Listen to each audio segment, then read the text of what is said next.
बिस्मिल्लाहिर्रहमानिर्रहीम। अस्सलाम वालेकुम वीवर्स, कैसे हैं आप सब। मैं उम्मीद करती हूँ कि आप सब खैरियत से होंगे। मेरी दुआ है कि आप सब हमेशा खुश रहें, आबाद रहें, आमीन। आप सबको हमारी तरफ से रमज़ान बहुत बहुत मुबारक। रमज़ान का बहुत ही मुक़द्दस और बाबरकत महीना शुरू हो चुका है और अल्लाह का लाख लाख शुक्र है कि जो पिछले साल की सूरत हाल थी कोरोना के बायस, अब इसमें बहुत ज़्यादा फ़र्क है। मसाजिद वग़ैरह की रौनकें बहाल हो चुकी हैं। तरावी वग़ैरह का मसाजिद में ही एहतमाम हो रहा है, तो इस पर हमें अल्लाह का लाख लाख शुक्र अदा करना चाहिए। रमज़ान शुरू होते ही दिन और रात की रौनकें बढ़ जाती हैं। इसका हर लम्हा बहुत बाबरकत होता है, बहुत ही कीमती होता है। अभी सहरी का टाइम हो रहा है, तो सहरी के लिए जो है तहज्जुद पढ़ के सहरी की तैयारी शुरू कर दी है। आटा तो पहले से ही गूंद के रख दिया था, ताकि जो लोग रोटी पसंद करते हैं उनके लिए रोटी बनाई, जो पराठे पसंद करते हैं उनके लिए पराठे।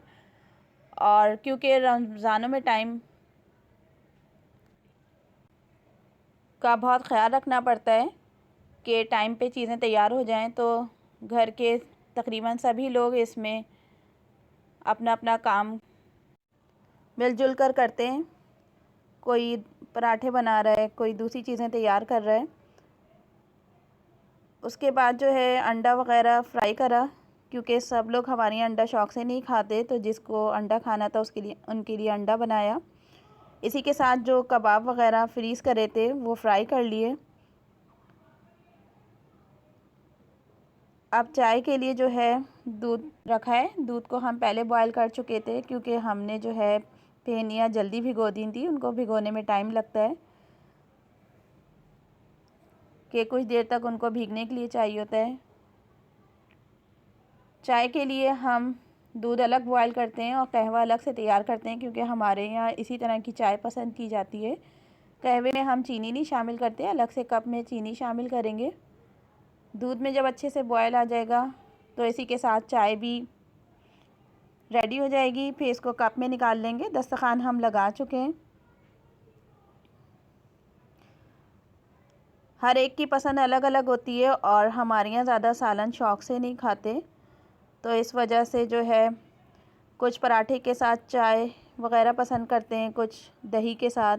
और दही तो लाजमी हमें सहरी में 1 से 2 चम्मच इस्तेमाल करने चाहिए, क्योंकि ये बहुत फ़ायदेमंद होता है। इसकी वजह से रोज़े में प्यास नहीं लगती। आजकल गर्मियाँ हैं, तो इफ्तारी में भी हम लस्सी का इस्तेमाल कर सकते हैं और सहरी में भी, तो हम ज़्यादातर सहरी में लस्सी वग़ैरह बना लेते हैं। लस्सी भी हमने पहले से बना के रख दी थी और दस्तरखान लगा लिया है। तो आखिर में अब हम चाय कप्स में डाल रहे हैं, ताकि सहरी करने के बाद चाय वग़ैरह पी लें। बहुत ज़्यादा दूध वाली चाय हमारे यहाँ पसंद नहीं करते, ना मलाई वाली। तो दूध के बाद हम इसमें कहवा डालेंगे और जितनी जिसको चीनी की रिक्वायरमेंट होती है उसके हिसाब से हम इसमें शुगर ऐड करेंगे। तो हमारे यहाँ इसी तरह की चाय पसंद की जाती है, जो मिला के चाय बनाते हैं दूध में कहवा डाल के, वो वाली नहीं पीते ज़्यादा, तो वो हम कभी कभार बनाते हैं।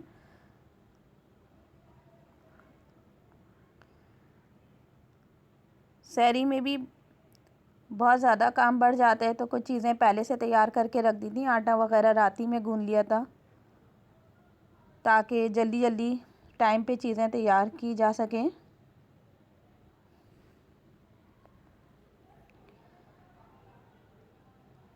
अक्सर तो सहरी से लेकर सुबह तक का टाइम और रात का टाइम जागते हुए ही गुज़रता है, ताकि वक्त पे सहरी तैयार की जा सके। उसके बाद जो है नमाज़ वग़ैरह पढ़ी जा सके।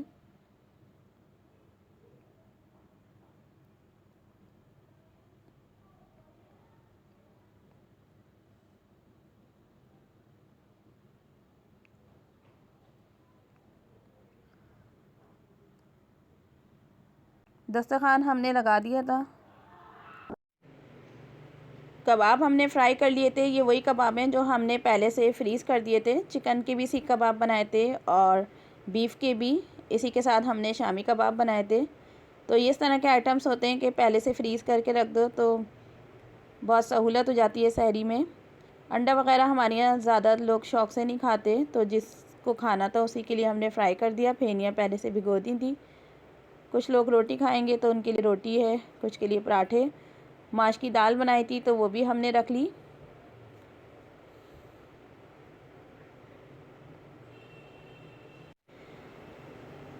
सहरी में बहुत ज़्यादा नहीं खाया जाता, खाना काफ़ी मुश्किल लगता है, लेकिन हमें कोशिश करना चाहिए कि हम सहरी लाजमी करें, चाहे कम ही क्यों ना खाएं।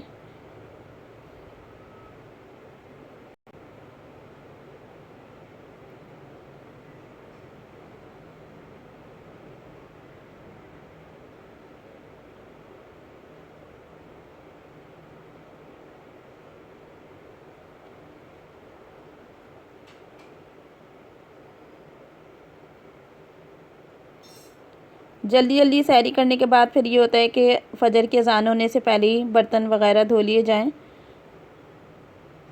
तो अब जल्दी से हम सहरी कर रहे हैं।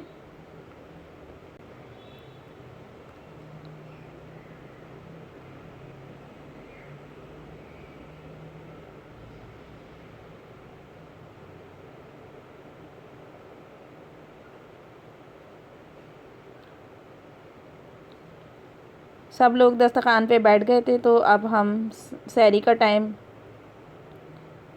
शुरू हो चुका है।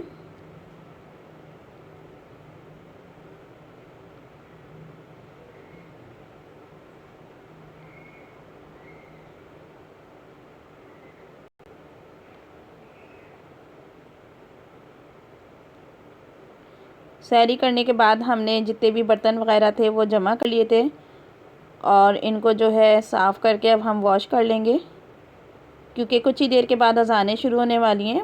मस्जिद से बार बार ऐलान हो रहा है कि कम टाइम बाकी रह गया है।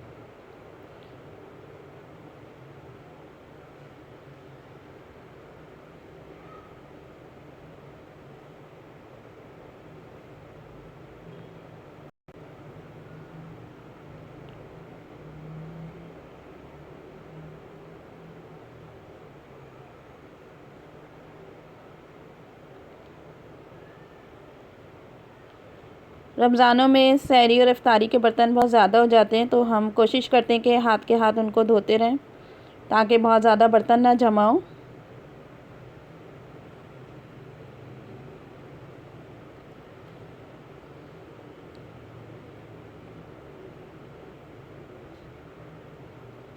बर्तन हमारे धुल चुके हैं, अज़ानें भी शुरू हो रही हैं।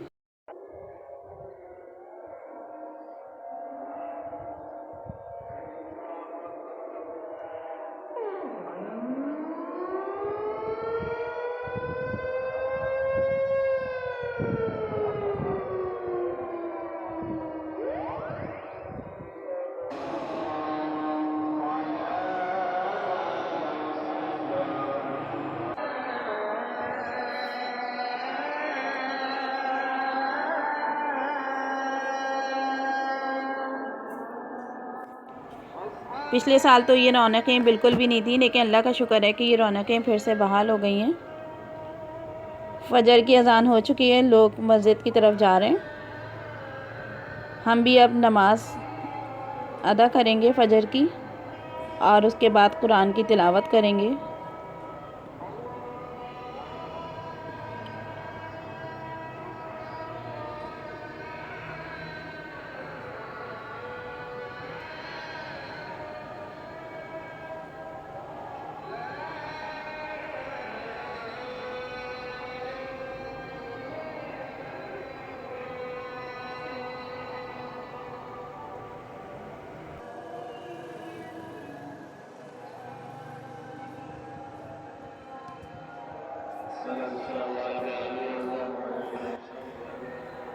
छोटे बच्चे बड़ों की हर चीज़ को लाजमी फ़ॉलो करते हैं।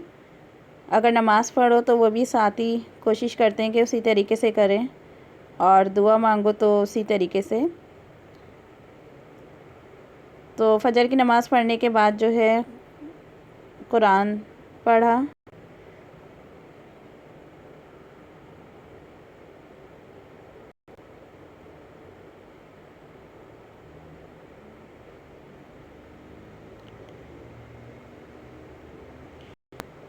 कुरान पाक पढ़ लिया था।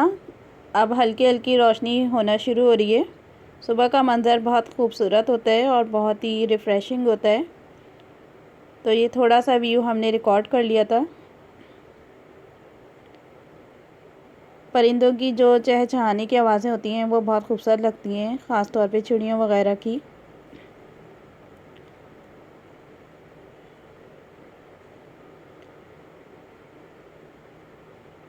और ख़ास तौर पे रमज़ानों में तो ये वक्त बहुत ही खूबसूरत लगता है। बच्चे वगैरह तो ख़ास तौर पे इस वक्त को बहुत इन्जॉय करते हैं सहरी की। रातों में भी वो तकरीबन सारा वक्त खेल के गुजारते हैं। ख़ास तौर पे क्रिकेट वगैरह बहुत ज़्यादा खेली जाती है और आजकल वैसे भी स्कूल्स वगैरह ऑफ हैं तो इसलिए और ज़्यादा इन्जॉय कर रहे हैं। रोशनी होना शुरू हो गई है। अब कुछ ही देर में सूरज तुलू हो जाएगा।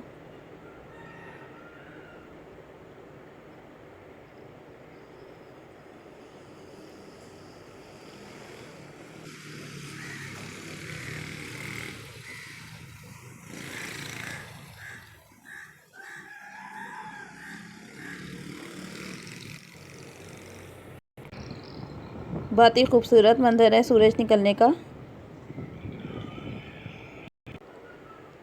अब कुछ देर हम आराम करेंगे क्योंकि पूरी रात हो जाती है सहरी में। और उसके बाद जो है वही दिन की रूटीन होती है कि नमाज वगैरह, घर के काम तो चलते ही रहते हैं, लेकिन रमज़ानों में कोशिश हम ये करते हैं कि ज़्यादा से ज़्यादा वक्त इबादत में गुजारें। और अब असर का टाइम हो चुका है तो हमने सारी चीज़ें निकाल के रख ली थी इफ्तारी तैयार करने के लिए। समोसे और रोल हमने पहले से बना के फ्रीज़ कर लिए थे, तो हम इनको डीफ्रॉस्ट होने के लिए रख देंगे ताकि कुछ देर तक ये डीफ्रॉस्ट हों तो फिर अच्छे से ये फ्राई हो सकें। इसी के ये रेडीमेड नगेट्स हैं। वैसे हम नगेट्स घर में भी बनाते हैं और वो ज़्यादा मज़े के बनते हैं, तो इंशाल्लाह जल्दी उसकी रेसिपी हम आपके साथ शेयर करेंगे। इसी के साथ हमने पकौड़ों के लिए भी बेसन वगैरह निकाल लिया है और दही बड़ों के लिए भी चटनी वगैरह का सामान भी तैयार कर लिया है, क्योंकि सारी चीज़ें एक साथ रखने से ये आसानी रहती है कि फिर हम जल्दी जल्दी सारे काम कर लेते हैं। आइडिया रहता है कि हमें क्या क्या चीज़ें तैयार करनी हैं, क्या क्या चीज़ें तैयार हो गई हैं और किस तरह से कौन सी चीज़ बनानी है। आलू भी हमने काट लिए थे क्योंकि आज हम आलू के पकौड़े बना रहे हैं। हमारे यहाँ ज़्यादातर आलू के पकौड़े शौक़ से खाते हैं। बाकी पकौड़े भी खाते हैं लेकिन इतने ज़्यादा शौक़ से नहीं।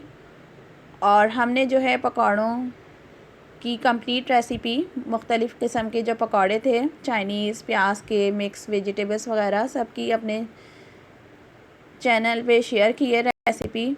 तो आज हम आलू के पकौड़े बना रहे हैं जो कि बहुत सिंपल तरीके से बहुत ही मज़े के बनते हैं। हमारे घर में तकरीबन सभी को बहुत ज़्यादा पसंद है।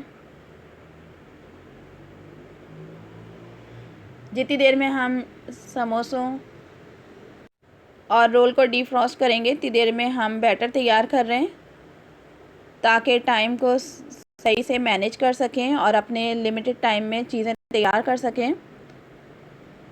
क्योंकि रमज़ानों में जो है अफ्तारी का असल मज़ा पकौड़ों और इन्हीं चीज़ों से होता है, रोल समोसे वगैरह घर के। तो अच्छा जब भी लगता है कि हम सारी चीज़ें घर में ख़ुद से तैयार करें, मज़े की चीज़ें।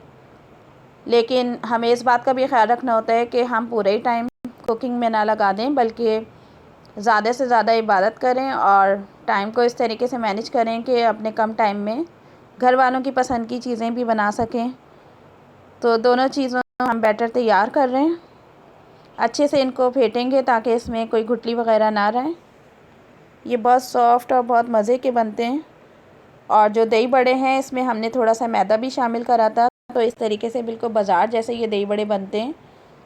साथ ही हम चटनी ग्राइंड कर रहे हैं, तो चटनी के लिए जो हमने चीज़ें वगैरह थी, इमली पहले से भिगो दी थी, ये सब चीज़ें शामिल करके इतनी क्वांटिटी में चटनी बनाएंगे कि वो 2 से 3 दिन तक बआसानी इस्तेमाल हो सके।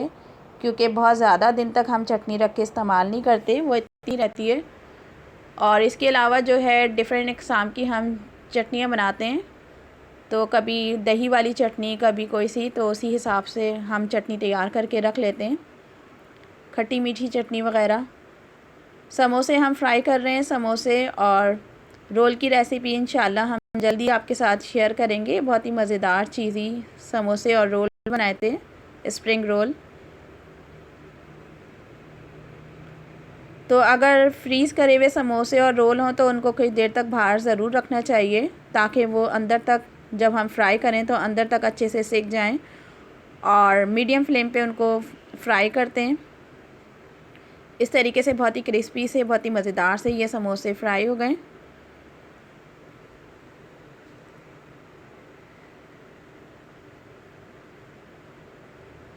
रोल और समोसे तकरीबन सभी शौक़ से खाते हैं, तो आज हम सारी चीज़ें फ्राई कर रहे हैं कि समोसे भी और रोल भी। इसी के साथ हम बाकी की चीज़ें भी बनाएंगे। हमारे यहाँ अगर इफ़्तारी वग़ैरह ज़्यादा खा ली जाए तो फिर खाना कोई भी नहीं खाता, जो कि हम इफ़्तारी के बाद तैयार करते हैं खाना। तो हमें चीज़ें इतनी ही क्वांटिटी में बनानी चाहिए कि वो ज़ाया ना हो, क्योंकि रिज़्क़ जो है ज़ाया नहीं होना चाहिए। और साथ ही ये कोशिश भी करनी चाहिए कि एक्स्ट्रा चीज़ें वग़ैरह बनाई जाएँ तो वो ज़रूरतमंदों। जितनी देर में रोल और समोसे फ्राई होंगे उतनी देर में हम बाकी के काम कर लेंगे।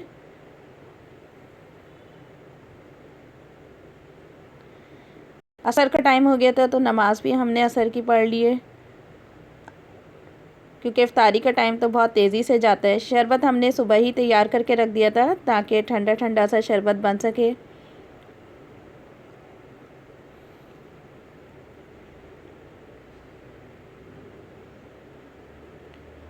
इस तरीके से बहुत ज़्यादा आसानी हो जाती है। छोले हम उसी दिन बॉयल करते हैं जिस दिन हमें बनाने हो, तो इतनी क्वांटिटी में कि 1 से 2 टाइम इस्तेमाल कर सकें, क्योंकि ज़्यादा फ्रीज़ करे हुए छोलों में वो मज़ा नहीं आता, वो फ्रेशनेस नहीं रहती है।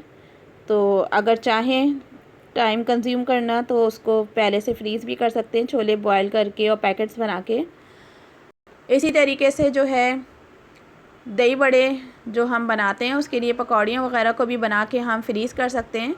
और जिस टाइम हमें दही बड़े बनाने हों तो उस वक्त हम पकौड़ियों को कुछ देर रख के और नीम गर्म पानी में जो है सोक करके इस्तेमाल कर सकते हैं। इस तरीके से दही बड़े बहुत जल्दी से बन जाते हैं। जो है नगेट्स फ्राई करने के बाद दही बड़ों के लिए पकौड़े भी अभी फ्राई करेंगे, और जितनी देर में पकौड़े वगैरह फ्राई होंगे उतनी देर में हम दही वगैरह को फेंट लेंगे। नगेट्स हमने फ्राई कर लिए हैं, इनको भी हमने डिफ्रॉस्ट कर लिया था ताकि ये अंदर तक अच्छे से फ्राई हो जाएं। जो हमने रोल और समोसे बनाए थे तो उसकी जो साइड्स वगैरह थे, कटिंग वगैरह बच गई थी, तो इसको भी हम ज़ाया नहीं करेंगे, हम इस्तेमाल में ले लेंगे। इससे हम पट्टियाँ फ्राई कर लेंगे, इसकी जो पापड़ी वगैरह बनती है दही बड़े छोले के साथ के लिए। अभी हम दही बड़ों के लिए पकौड़े बना रहे हैं। ये छोटी छोटी हम पकौड़ियाँ बना रहे हैं, और मीठे दही बड़े हम बनाएंगे, क्योंकि हमारे यहाँ ज़्यादातर मीठे दही बड़े शौक़ से खाते हैं।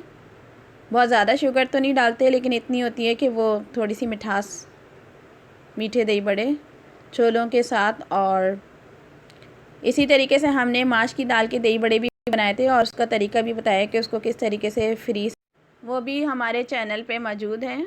माश की दाल के बहुत ही मज़ेदार से दही बड़े। दही बड़ों के लिए पकौड़े हमने फ्राई कर लिए हैं। कुछ देर तक हम इसको पानी में सोक कर देंगे।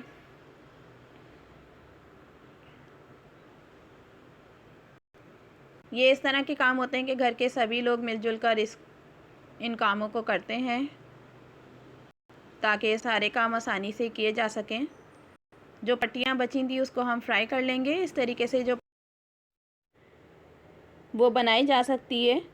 और ये पापड़ी इस तरह से होती है कि इसको हम कुछ दिनों तक स्टोर करके भी रख सकते हैं, चाहे तो एयर टाइट बॉक्स के अंदर या किसी भी ज़िप लॉक बैग के अंदर। बाहर भी रखें तो ये ख़राब नहीं होती है, आसानी से 2 से 3 दिन तक इस्तेमाल हो सकती है।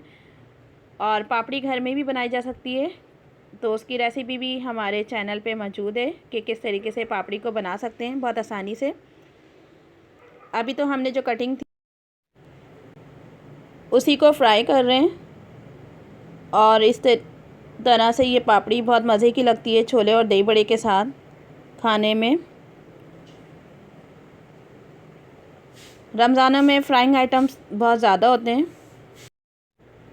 हमने भी जल्दी जल्दी सारी चीज़ें तैयार कर ली हैं। अब सारी चीज़ों को हम एक जगह रखेंगे ताकि इफ्तारी में कम ही टाइम रह गया तो दस्तरखान लगा सकें और सारी चीज़ें उस पर सेट कर लें।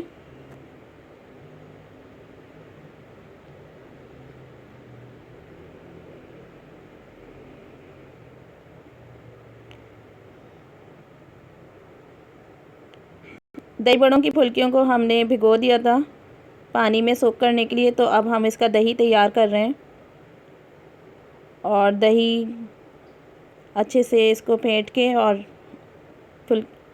जो पकौड़े हैं वो इसमें डाल देंगे। इस तरह से बहुत ही मज़ेदार से दही बड़े बन जाते हैं बहुत ही कम टाइम में।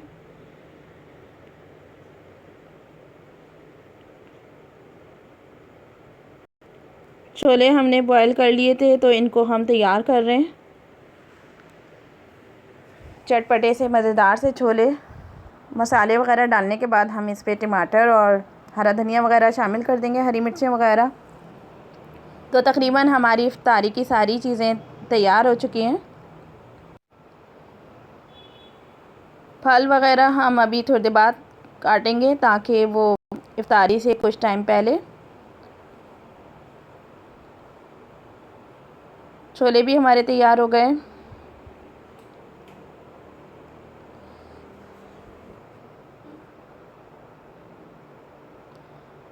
सारी फ्राइंग चीज़ें बनाने के बाद लास्ट में हम पकौड़े बना रहे हैं, आलू के पकौड़े। और जितनी देर में ये फ्राई होते रहेंगे इतनी देर में हम बाकी के काम कर लेंगे, फल वगैरह की कटिंग कर लेंगे। आजकल फलों में खरबूजा वगैरह ही ज़्यादा है तो वही तकरीबन हर दस्तरखान पे नज़र आता है, खरबूजा और दूसरे फल वगैरह। हमारे यहाँ चाट इतने ज़्यादा शौक़ से नहीं खाते, तो कुछ लोग चाट खाना पसंद करते हैं और कुछ लोग ऐसे ही अलग। तो आज हम चाटनी बनाएंगे। सारे फलों को अलग से काट काट के रखेंगे। तकरीबन इफ्तारी की हमारी सारी चीज़ें तैयार हो गई हैं।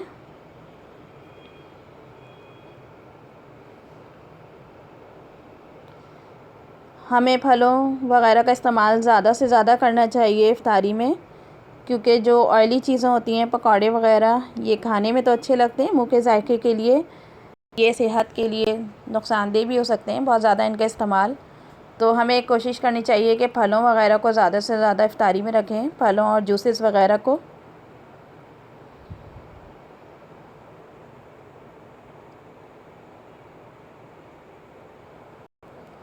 सारी चीज़ें हमने सेट कर ली हैं। अब हम दस्तरखान लगाने वाले हैं।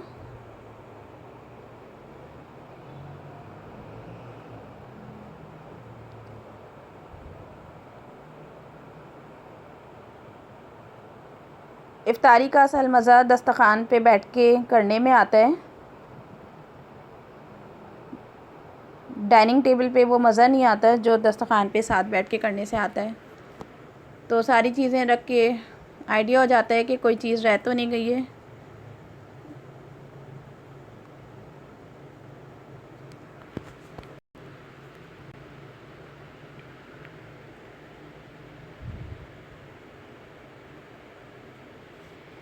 अब कुछ ही देर में इफ्तारी का टाइम होने वाला है, तो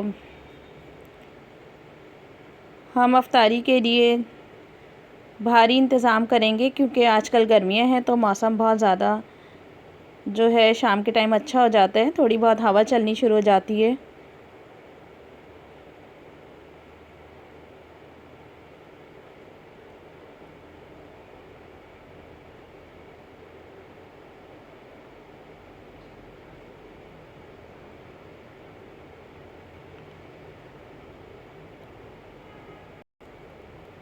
इसीलिए इफ्तारी का इंतज़ाम आज हम बाहर खुले में ही कर रहे हैं। सहन में दरी वगैरह हम बिछा रहे हैं, इसके बाद दस्तरखान लगाएंगे। कभी कभी तो माशाल्लाह बहुत ही ज़्यादा हवा चलनी शुरू हो जाती है कि दस्तरखान भी उड़ना शुरू हो जाता है। इसीलिए हम जल्दी से दस्तरखान लगा के इसके साइड्स पे भारी भारी चीज़ें रख देंगे ताकि दस्तरखान ना उड़े।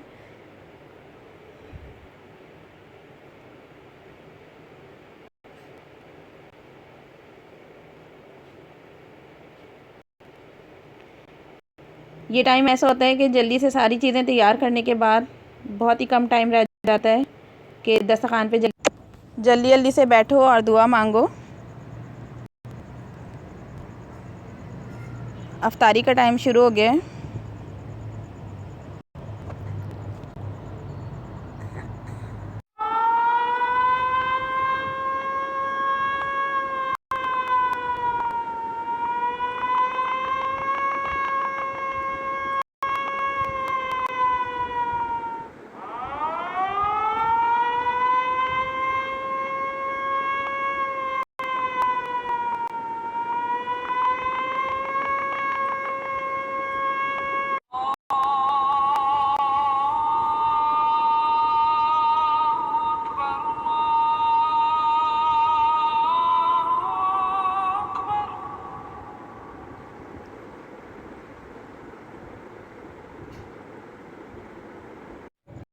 अफ्तारी के लिए हम मज़े मज़े की ढेर सारी चीज़ें बना लेते हैं, लेकिन उसके बाद जो किचन का हाल होता है तो दिल चाहता है कि चुटकी बजाओ और सारे बर्तन, सारा किचन साफ़ हो जाए। तो कुछ इसी तरह का हाल हमारे। थोड़े बहुत बर्तन हमने इफ्तारी के टाइम वॉश कर लिए थे, अब बाकी के सारे बर्तनों को वॉश कर रहे हैं जितनी देर में चाय तैयार होगी, क्योंकि यही थोड़ा सा टाइम मिलता है इफ्तारी के बाद। उसके बाद जो है फिर इशा का टाइम शुरू हो जाता है, इशा का टाइम नमाज और तरावी का। तो इस तरीके से यही मसरूफ़ियत होती है सहरी से इफ़्तार तक। उम्मीद है आपको सहरी टू इफ़्तार रूटीन पसंद आई होगी। अगर पसंद आए तो हमें कमेंट्स करके ज़रूर बताइएगा। इसी के साथ इजाज़त दें। हमारे चैनल को लाइक, शेयर और सब्सक्राइब करना मत भूलिएगा। Keep watching and subscribe my channel to get more new videos. Till then, अल्लाह हाफिज़।